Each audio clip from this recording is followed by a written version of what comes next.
Hi friends, இன்னைக்கு இருக்கக்கூடிய பெண்களுக்கு மிகப்பெரிய ப்ராப்ளமா இருக்கிறது பிசிஓடி, அதாவது கருப்பை நீர்க்கட்டிகள்.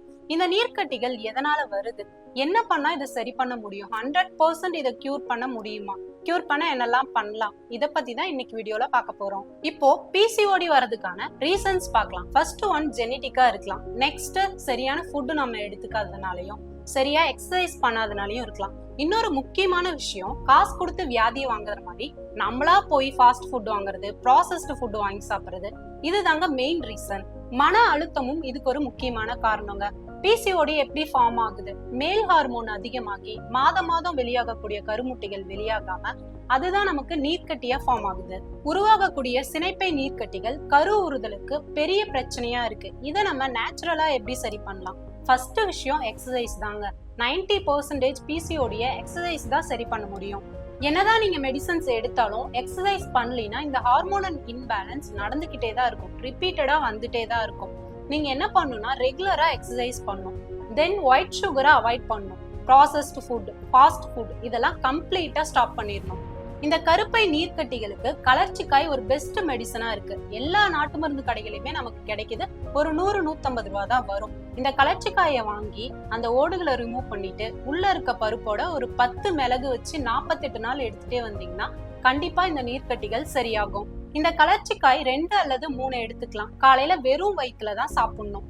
அது மட்டும் இல்லைங்க, ஃபீமேல் ஹார்மோனை அதிகப்படுத்தக்கூடிய ஈஸ்ட்ரோஜன் லெவலை அதிகப்படுத்தக்கூடிய ஏலக்காய், துளசி, நல்லெண்ணெய், கர்ப்பப்பையை ஸ்ட்ராங் ஆக்கக்கூடிய கருப்பு உளுந்து இதெல்லாம் நம்ம ரெகுலரா ஃபுட்ல எடுத்துக்கலாம்.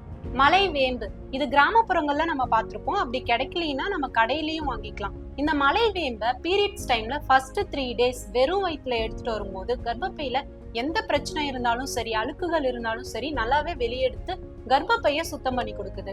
இந்த மலைவேம்பை காலையில வெறும் வயிற்றுல ஒரு நெல்லிக்காய் சைஸ்ல நம்ம எடுத்துக்கலாம். முக்கியமா கலர்ச்சிக்காய், மலைவேம்பு இது ரெண்டும் எடுக்கும்போது பாகற்காய், கோழிக்கறி ரெண்டையுமே எடுத்துக்க கூடாது.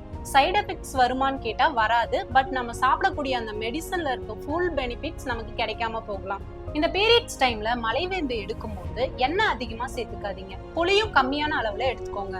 பிசிஓடி வரதுக்கான சிம்டம்ஸ்: ஃபேஸ்ல அன்வான்டா ஹேர் க்ரோத் ஆகிறது, கழுத்துல நெக்லஸ் போட்ட மாதிரி ஸ்கின் பயங்கர டார்க்கா இருக்கிறது, ஹேர் ஃபால் ஆகும், வெயிட் கெயின் ஓவரா இருக்கும், பீரியட்ஸ் மிஸ் ஆகும், இன்ஃபர்டிலிட்டி, இது எல்லாமே பிசிஓடிக்கான சிம்டம்ஸ் தான்.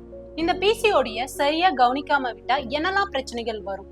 சுகர், பிபி, ஹார்ட் சம்பந்தப்பட்ட பிரச்சனைகள், கர்ப்பப்பை புற்றுநோய், இந்த மாதிரி சிவியரான ப்ராப்ளம்ஸ் கூட வரலாம். ஆனா நம்ம பயப்பட தேவையில்லை. பிசிஓடிய ஸ்டார்டிங்லயே கொஞ்சம் எக்ஸசைஸ், அதுக்கேற்ற டயட் பிளான் இருந்தாவே போதும். கண்டிப்பா இதை 100% கியூர் பண்ணிடலாம். இன்னைக்கு நான் சொன்ன இந்த 2 மெடிசன்ஸ், கலர்ச்சிக்காய், மலைவேம்பு, இதை 48 நாள் இல்ல சரியாகிற வரைக்கும் எடுக்கும்போது கண்டிப்பா பிசிஓடி சரியாகும். ஆனா நீங்க ரெகுலரா எக்ஸசைஸும் பண்ணணும். ஒன்ஸ் இது சரியாயிடுச்சு அப்படின்னு நீங்க எக்ஸசைஸ் விட்டுட்டீங்கன்னா திரும்பவும் ஹார்மோனல் இன்பேலன்ஸ் ஆகி கர்ப்பப்பை நீர்க்கட்டிகள் வரதுக்கான வாய்ப்புகள் அதிகம். பிசிஓடி ப்ராப்ளம் இருக்க எல்லாருக்குமே இந்த வீடியோ ரொம்பவே யூஸ்ஃபுல்லா இருக்கும். நெக்ஸ்ட் வீடியோல பார்க்கலாம். பாய்.